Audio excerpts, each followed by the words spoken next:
Noong 1979, ilang taon po kayo noon? Kung that was maybe what, 47 years ago? Nasa 29 na. 29 kayo. Nung peak of your career, sinong naging inspirasyon mo sa cycling? Okay, ang naging umpisa ko naman yung mga barkada-barkada lang eh. Mga kung ano-anong bike lang sinasakyan. Pero nung nagpunta ako ng sa military, doon ako nakabili ng medyo magandang bike. Doon ako nag-umpisa. Nag-umpisa kasi ako doon sa mga piyestahan lang. Pag sumasali ako, medyo nananalo. Kaya tapos nung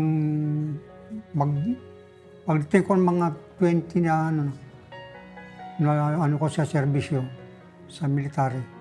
Paano naging kayo ang Eagle of the Mountain?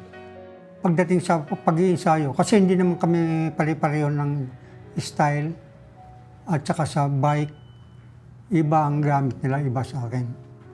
Nag-iensayo ako niyan, pag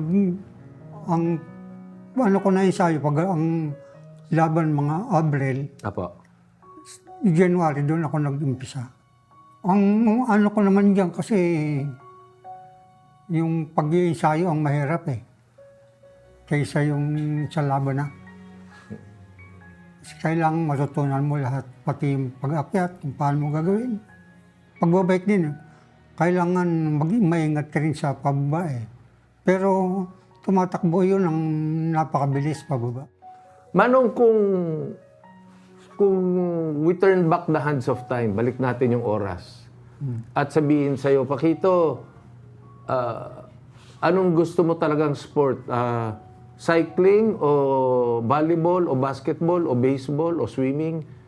Pipiliin nyo pa rin ba ang cycling? Cycling. Kasi pag nung katulad ako sa serbisyo, sa military, ang bus ko mahilig sa cycling.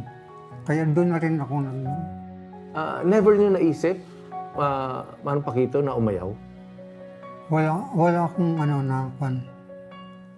basta kung anong ruta, Hindi mo, tuloy-tuloy ako, hindi ako umayaw.